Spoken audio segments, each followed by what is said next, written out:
सामान्य ज्ञान श्रृंखला के भाग 4 में आप सभी का स्वागत है। आप हैं TNERC के साथ और मैं हूं तारकेश्वर पांडे। आज हम लोग जानेंगे प्रश्न संख्या 76 से लेकर 100 तक। तो चलिए शुरू करते हैं। इतिहास के इन 25 प्रश्नों को प्रत्येक दिन के भांति आज भी। तो आइए जानते हैं प्रश्न संख्या 76। सिंधु सभ्यता के लोगों ने नगरों तथा घरों के विन्यास के लिए कौन सी पद्धति अपनाई? एक बार फिर से, सिंधु सभ्यता के लोगों ने नगरों तथा घरों के विन्यास के लिए कौन सी पद्धति अपनाई? इसका सही उत्तर है ग्रिड पद्धति। जी हाँ, ग्रिड पद्धति इसका सही उत्तर है। अगला प्रश्न है प्रश्न संख्या 77। सिंधु सभ्यता की मुख्य फसल क्या थी? सिंधु सभ्यता की मुख्य फसल गेहूं और जौ थी। जी हाँ, गेहूं और जौ सिंधु सभ्यता की मुख्य फसल थी। अगला प्रश्न प्रश्न संख्या 78 है। चावल के दाने कहाँ से मिले हैं? चावल के दाने कहाँ से मिले हैं? इसका सही उत्तर है लोथल एवं रंगपुर से। लोथल एवं रंगपुर से चावल के दाने मिले हैं। अगला प्रश्न प्रश्न संख्या 79। मेसोपोटामिया के मिले अभिलेखों में वर्णित मेलुहा शब्द का अर्थ क्या है?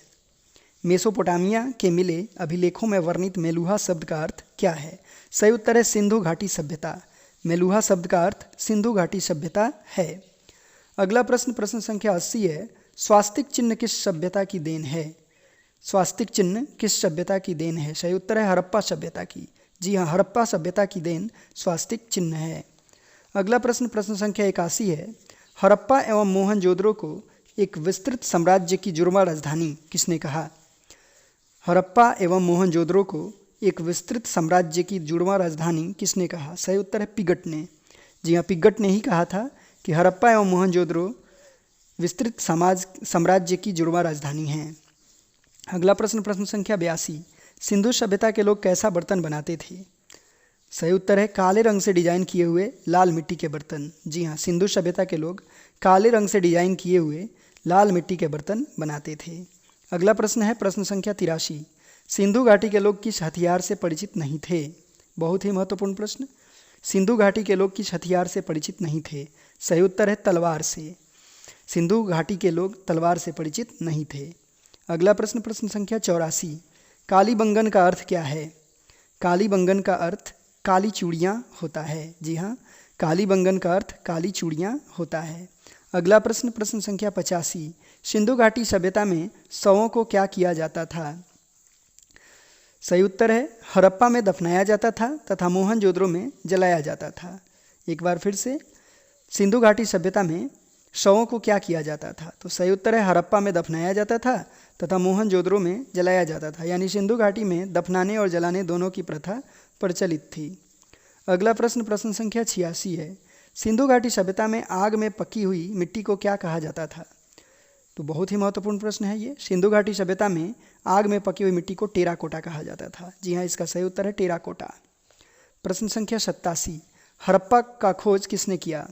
हड़प्पा का खोज किसने किया? सही उत्तर है दयाराम साहनी एवं माधव स्वरूप वत्स ने। हड़प्पा की खोज 1921 में हुई थी। एक बहुत ही महत्वपूर्ण बात याद रखने वाला है, हड़प्पा जो है ये रावी नदी के किनारे पाकिस्तान के मोंटगोमरी जिला में है। हड़प्पा रावी नदी के किनारे पाकिस्तान के मोंटगोमरी जिला में है। अगला प्रश्न प्रश्न संख्या 88। मोहनजोदड़ो का खोज किसने किया? मोहनजोदड़ो का खोज किसने किया? सही उत्तर है राखल दास बनर्जी ने। मोहनजोदड़ो का खोज राखल दास बनर्जी ने किया 1922 में। इसके लिए भी एक बहुत महत्वपूर्ण बात है, मोहनजोदड़ो सिंधु नदी के किनारे पाकिस्तान के सिंध प्रांत के लरकाना जिला में है। मोहनजोदड़ो सिंधु नदी के किनारे पाकिस्तान के सिंध प्रांत के लरकाना जिले में है। अगला प्रश्न प्रश्न संख्या 89। मैक्समूलर ने आर्यों का मूल निवास स्थान कहाँ माना है? मैक्समूलर ने आर्यों का मूल निवास स्थान कहाँ माना है? सही उत्तर है मध्य एशिया में। मैक्समूलर ने आर्यों का मूल निवास स्थान मध्य एशिया में माना है। अगला प्रश्न प्रश्न संख्या 90। आर्यों द्वारा निर्मित सभ्यता क्या कहलाई? एक बार फिर से समझिए, आर्यों द्वारा निर्मित सभ्यता क्या कहलाई? सही उत्तर है वैदिक सभ्यता। आर्यों द्वारा निर्मित सभ्यता वैदिक सभ्यता कहलाई। अगला प्रश्न प्रश्न संख्या 91। आर्यों की भाषा क्या थी? आर्यों की भाषा क्या थी? सही उत्तर है संस्कृत। जी हाँ, आर्यों की भाषा संस्कृत थी। प्रश्न संख्या 92। आर्यों की प्रशासनिक इकाई क्या थी? आर्यों की प्रशासनिक इकाई क्या थी? तो आर्यों की प्रशासनिक इकाई जो थी कुल था, कुल के बाद ग्राम, ग्राम के बाद विश, विश के बाद जन और जन के बाद राष्ट्र। यानी कुल से ग्राम बनता था, ग्राम से विश बनता था, विश से जन बनता था और जन से राष्ट्र बनता था। अगला प्रश्न, प्रश्न संख्या 93। वैदिक सभ्यता के विभिन्न अधिकारियों का काम क्या क्या था? वैदिक सभ्यता के विभिन्न अधिकारियों का काम क्या क्या था? सही उत्तर है पूरब। पूरब दुर्गपति होता था। अस्पस, अस्पस जनता की गतिविधियों को देखने वाला गुप्तचर होता था। वाजपति, वाजपति गोचर भूमि का अधिकारी होता था। उग्र, उग्र अपराधियों को पकड़ने का कार्य करता था।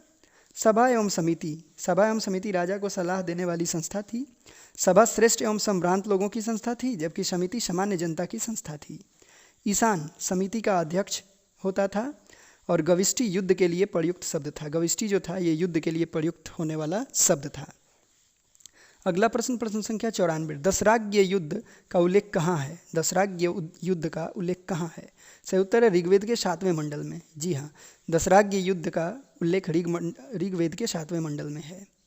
अगला है दशराज्य युद्ध क्या है? दशराज्य युद्ध क्या है? इसका सही उत्तर है दशराज्य युद्ध परुष्णी नदी यानी रावी नदी के तट पर सुदास एवं 10 जनों के बीच लड़ा गया, जिसमें सुदास विजयी हुआ था। एक बार फिर से समझिए, दशराज्य युद्ध परुष्णी नदी के तट पर सुदास एवं 10 जनों के बीच लड़ा गया, जिसमें सुदास विजयी हुआ। अगला प्रश्न, प्रश्न संख्या 96। अमाजू किसे कहा जाता था? सही उत्तर है जीवन भर अविवाहित रहने वाली महिलाओं को अमाजू कहा जाता था। एक बहुत ही महत्वपूर्ण नोट है, आर्यों का जो समाज था, जिसको वैदिक सभ्यता भी कहा जाता है, ये पितृ प्रधान था तथा सिंधु घाटी सभ्यता जो था वो मातृ प्रधान था। यानी आर्यों की सभ्यता वैदिक सभ्यता पितृ प्रधान और सिंधु घाटी सभ्यता मातृ प्रधान था। अगला प्रश्न, प्रश्न संख्या 97। आर्यों का मुख्य पेय पदार्थ क्या था? सही उत्तर है सोमरस। आर्यों का मुख्य पेय पदार्थ सोमरस था।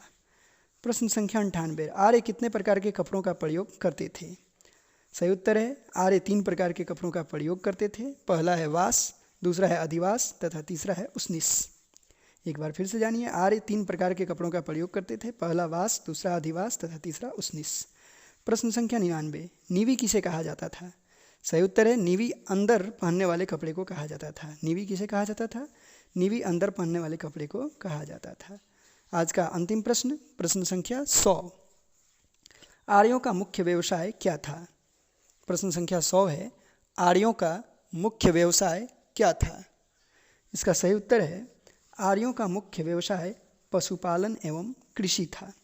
आर्यों का मुख्य व्यवसाय पशुपालन एवं कृषि था। तो इस तरह से हमारे 25 प्रश्न आज के पूरे हो गए। इसी तरह प्रत्येक दिन 25 प्रश्नों की श्रृंखला आप TNERC के माध्यम से देखते रहेंगे, सुनते रहेंगे और याद करते रहेंगे। तो इसी आशा और उम्मीद के साथ मैं आज का ये सीरीज़ समाप्त करता हूँ और आप TNERC के साथ इसी तरह से बने रहिए और प्रत्येक दिन 25 प्रश्नों का अच्छे तरीके से रिवाइज़ करते रहिए। किसी भी तरह की परेशानी अगर होती है तो आप सीधे हमारे कमेंट बॉक्स में लिख सकते हैं और ज़रूरत के अनुसार और समय के अनुसार मैं उसको प्रतिदिन सॉल्व करता रहूँगा। तो अगले सीरीज़ में हम लोग फिर से मिलेंगे और तब तक के लिए धन्यवाद। आपका दिन शुभ हो।